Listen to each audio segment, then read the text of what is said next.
quite a few books on women's issues to do with the faith, and I also read some biographies on the Prophet Muhammad, peace be upon him, because it was very easy for me to read the Quran because I was a practicing Christian.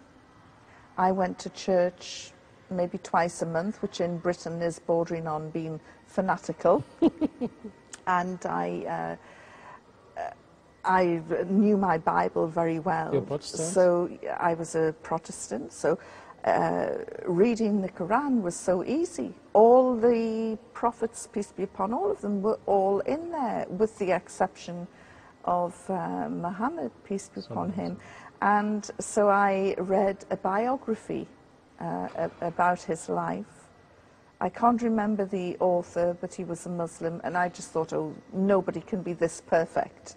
So I then read several different biographies by non-Muslims, and again, the same glowing terms and the references, and, you know, I just, this perfect human being was just so inspirational.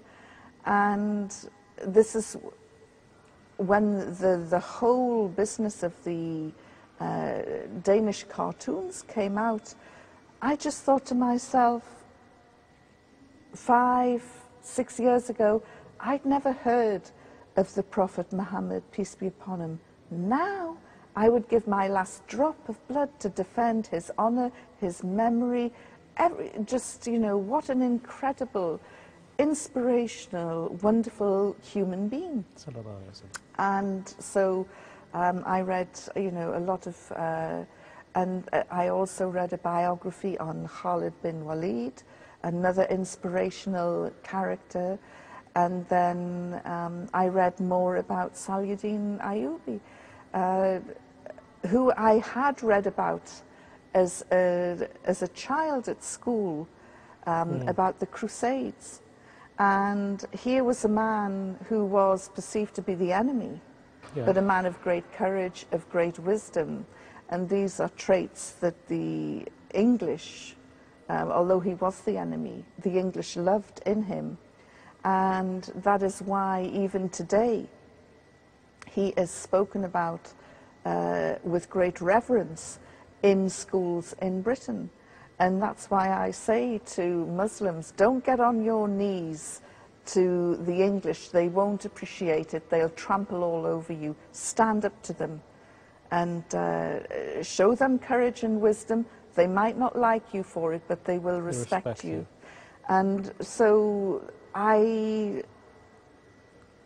about 2 years later, less than 2 years. 13 months, I've read you spent 13 months reading about studying Islam. Yes, yes. And I had some wonderful scholars across the world that I was able to consult. And at these 13 months, you were just studying for your knowledge, or in some time between you decided that you may be Muslim? I felt that it was the natural progression, the natural step forward. And I guess that I was trying to go through all the small print to find the hidden traps or the hidden clauses. I couldn't find it. And people say it must have been a big leap of faith, but I said, you know, at the end of the day, I was praying to the same God.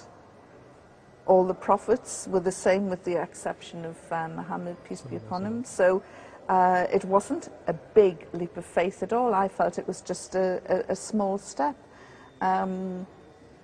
Taking a rough diamond and polishing it to perfection. And that's what I felt Islam was. So for me,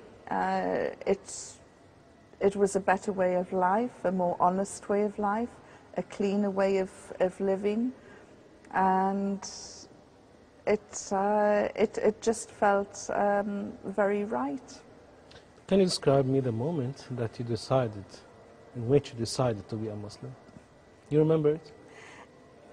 It finally came on the 29th of June, a very rainy night in London, and the next day I was going to fly off to Qatar to work for Al Jazeera, and I just felt that that so many new things were happening in my life, and by this time I was praying like a Muslim. I was eating and behaving and dressing. The Muslim pray? Yes. Why? Again, it just felt as though I could connect more. As a Christian, you're encouraged to go to the church and use the priest as a conduit to God. As a Muslim, I just, had that direct line. Yes. So everything felt right, and I rang some friends in Birmingham and I said, I want to do it, and I want to do it tomorrow, but I am flying off, so it will have to be in the morning. And they drove through the night, and I took my Shahada at home. With the Muslim friends? Yes, yes. Why you thought it's very important to make, it's just formality, why you thought it's very important to take Shahada? I just thought that that I wanted, if I was going to work and live in a Muslim country, that would be a good time to be a Muslim. And so when I entered Qatar airport, I was barely a few hours old as a Muslim. MashaAllah. There's a lot of allegations against Islam that it is against the woman, and there is a lot of people saying that I can be a Muslim but I cannot wear hijab. There's a lot of things against women. It was said that Islam against women. These things wasn't in your mind when you decided to be a Muslim? I didn't wear a hijab for more than a year. I knew it was an obligation, and it didn't matter how many excuses I made. I knew that that it is an obligation, and I don't know any Muslim woman who has gone to perform Umrah or Hajj without her hijab, because she knows it's an obligation. And she might use an excuse, well, I'm living in the West now, or, well, I've got Western lifestyles, and maybe it'll be better if it's half off my head, or if it's, they know it's an obligation, and it doesn't matter how many times they try and reinterpret what is in the Quran. It is there quite clearly that we should cover. So, having said that, I wouldn't criticize a Muslim woman for not wearing the hijab in the West, because you do propel yourself straight into the front lines, short sword fighting in defense of Islam. I was a Christian all my life and nobody knew it, and I never talked about my faith. Now I'm a Muslim, the whole world knows it just by looking at my head. So it can be quite difficult or challenging in a volatile arena, but I know in my heart that it's the right thing to do, and so I wear it. You declared Islam, or you just kept it secret? No, I mean, people in Qatar obviously knew I was a Muslim, and I told my mother by email, but I didn't make a big thing about it, because to me religion is personal. It is down to an individual. I wouldn't say I'm a great Muslim or a good Muslim. I strive every day to try and and be a good Muslim. Some days I think I do very well, other days it's a disaster.